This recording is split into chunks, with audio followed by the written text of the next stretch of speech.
ध्यान के लिए स्थान की व्यवस्था। ध्यान के लिए एक ऐसा नीरव एवं शांत स्थान ढूंढे जहां आप अलग से बैठकर निर्बाधित रूप से ध्यान कर सकें। अपने लिए एक ऐसा पवित्र स्थान बनाएं जो मात्र आपके ध्यान के अभ्यास के लिए ही हो। बिना हथे की एक कुर्सी पर बैठें या जमीन पर ऊनी कंबल या सिल्क का आसन बिछाकर पालथी मारकर बैठें। यह आपकी चेतना के प्रवाह को नीचे की ओर खींचने वाले धरती के सूक्ष्म प्रवाहों को अवरुद्ध करता है। उचित आसन। प्रभावपूर्ण ध्यान करने के लिए आसन के विषय में निर्देश। मेरुदंड सीधा। ध्यान के लिए सर्वप्रथम आवश्यक है उचित आसन। मेरुदंड सीधा होना चाहिए। जब भक्त अपने मन और प्राण शक्ति को मेरुदंड में चक्रों से होते हुए उदर चेतना की ओर भेजने के लिए प्रयासरत होता है तो उसे अनुचित आसन के कारण मेरुदंड की नाड़ियों में होने वाली सिकुड़न व संकुचन से बचना चाहिए। स्वयं को ईश्वर के आशीर्वादों के लिए उन्मुक्त रखना। वे लोग जिनके पैरों में दर्द नहीं होता उनके लिए सपाट पलंग पर या जमीन पर गद्दी लगाकर पालथी मारकर बैठना बेहतर है। हालांकि परमहंस योगानंद जी ने ध्यान के लिए निम्न प्रकार से आसन लगाना बताया है। एक बिना हथे की कुर्सी पर इस प्रकार बैठें कि आपके पांव जमीन पर सपाट रखे हों। मेरुदंड सीधा हो। पेट अंदर की ओर, छाती बाहर की ओर, कंधे पीछे की ओर तथा ठुड्डी जमीन के समानांतर हो।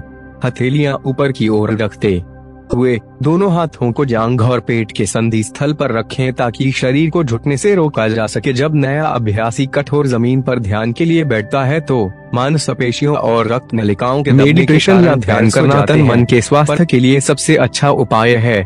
नियमित करने से 1 से 2 महीने में ही इसके फायदे आपको दिखने लगेंगे। दुनिया की सभी प्रसिद्ध और महान हस्तियों ने प्राचीन और आधुनिक काल में इनका पालन करके इनके लाभ और महत्व को स्वीकारा है। आजकल ध्यान सिखाने के कई केंद्र हैं, संस्थाएं हैं जो कि कई अलग अलग तरीकों से मेडिटेशन करना सिखाते हैं। ध्यान कितनी देर तक करना चाहिए? रोजाना 5 से 15 मिनट मेडिटेशन से शुरुआत करें। क्षण हम ध्यान शब्द का उच्चारण करते हैं उसके बारे में तमाम तरह की भ्रांतियां पैदा हो जाती हैं। सबसे पहले अंग्रेजी शब्द मेडिटेशन का अर्थ कुछ भी नहीं है। अगर आप अपनी आंखें बंद करके बैठते हैं तो अंग्रेजी में हम इसे मेडिटेशन कहते हैं। आप अपनी आंखें बंद करके बैठ सकते हैं और बहुत कुछ कर सकते हैं। अनेक आयाम हैं। आप जब तप, धारणा, ध्यान, समाधि, शून्य कर सकते हैं। या हो सकता है कि आपने अभी अभी खड़ी मुद्रा में सोने की कला में महारत हासिल की हो।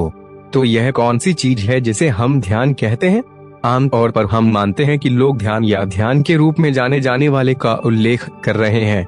ध्यान को ध्यान के रूप में संदर्भित करने के संदर्भ में यह कुछ ऐसा नहीं है जिसे आप कर सकते हैं। कोई साधना नहीं कर सकता। ध्यान का प्रयास करने वाले अधिकांश लोग इस निष्कर्ष पर क्यों पहुँचे हैं कि यह बहुत कठिन या असंभव है? क्योंकि वे इसे करने का प्रयास कर रहे हैं। आप ध्यान नहीं कर सकते लेकिन आप ध्यानस्थ हो सकते हैं। ध्यान एक निश्चित गुण है, यह कोई निश्चित क्रिया नहीं है।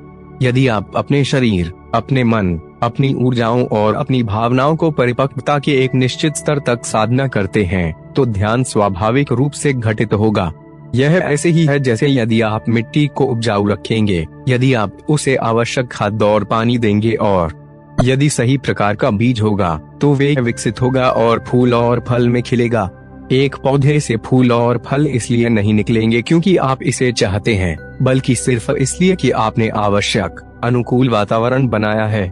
इसी तरह यदि आप अपने भीतर आप कौन हैं इसके चारों आयामों पर आवश्यक वातावरण बनाते हैं तो ध्यान स्वाभाविक रूप से आपके भीतर खिलेगा। यह एक खास तरह की सुगंध है जिसका आनंद व्यक्ति अपने भीतर ले सकता है।